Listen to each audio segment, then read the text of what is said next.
why I have a fear of windows. I live in a small town. You blink and you miss it.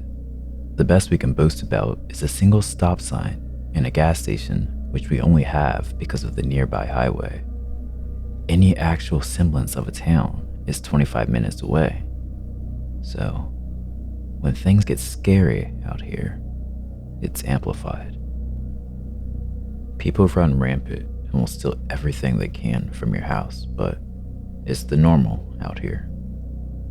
However, what happened a few years ago certainly wasn't normal. Originally, I was dead asleep in my bed. I only woke up because it was burning hot in my room. But it was summertime, so there wasn't really much I could do. I just remember tossing and turning until I got a sickening feeling that fell into the pit of my stomach. I glanced over to the bathroom door that was open with the lights on. Everything was normal. I left the light on so I wouldn't trip and die if I had to pee in the middle of the night. Next, I glanced at the window directly across my bed. I had no curtains, but I did have a shitty set of blinds. Part of the blinds are broken from wear and tear. The awful AC output beneath it would make them move back and forth so you'd get a glimpse of outside every so often. The yard light was still going, but what made me stop was the outline at my window. The figure of someone was directly at my window, almost like it was waiting for the blinds to move to watch me. I don't have much of an imagination, but the sight was enough to pour every horror film into my head at that moment. I squeezed my eyes shut and pulled my blankets over my head and slept in a cloth oven that night. By morning time, the figure was gone. I remember running to my mom's room on the verge of tears in the morning, telling her what happened. She just laughed at me like I was an idiot and told me it was probably just a stray cat that had climbed up there for one odd reason or another. I almost believed her since my window was pretty high off the ground, but something didn't sit right. Later that day, when we were doing yard work, I glanced over at my window and saw one of our metal patio chairs had been pushed up to it. I pointed it out to my mom, who proceeded to chew me out, saying, "That's how the cat probably got up there. Stop leaving furniture everywhere." But I hadn't moved it. It was heavy enough that I struggled with it. So we moved it back, and so began a pattern. At night, I'd see the figure, complain to my mom, and we'd find a chair moved back every single morning. This went on for weeks. My mother stopped caring about my concerns until one morning we saw where the outside screen of my window had been sliced open. I still remember her shaking her head and complaining about those damn stray cats that we still had yet to see. I could tell she was unnerved by that development. I couldn't handle it anymore, and I opted to sleep in our living room that night. Unfortunately, there were naturally several windows there as well. The first night of my move went well, despite my back hurting from the couch. I avoided my room like the plague.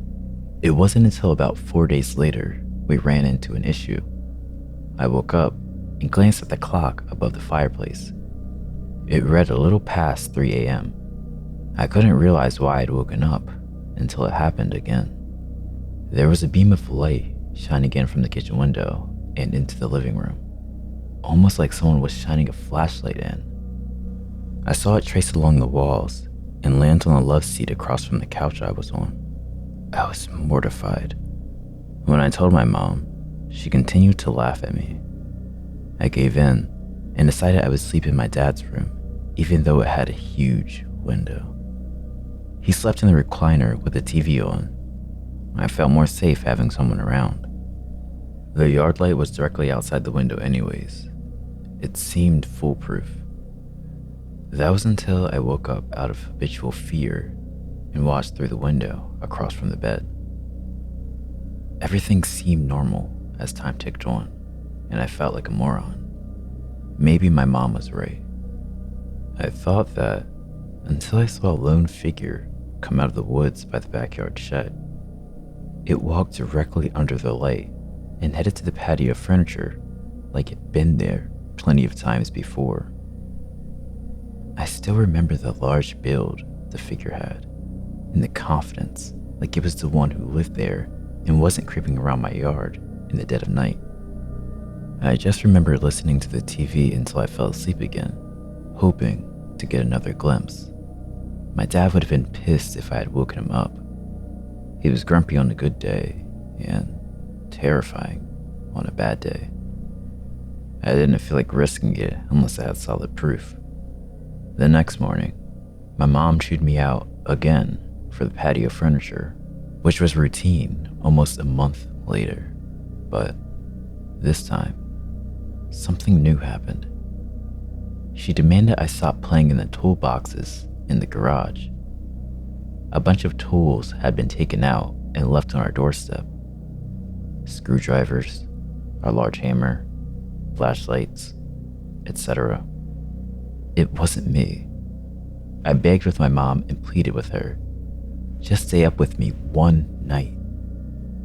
We couldn't close our garage because it was an open carport, and I wasn't going to get my ass beaten for touching tools because of someone else.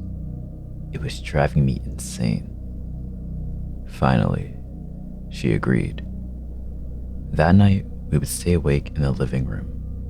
I finally fell asleep before my mom did, but I remember her waking me up in a panic. She pointed to the window that overlooked into our garage. We could see the top of someone's head as they walked back and forth.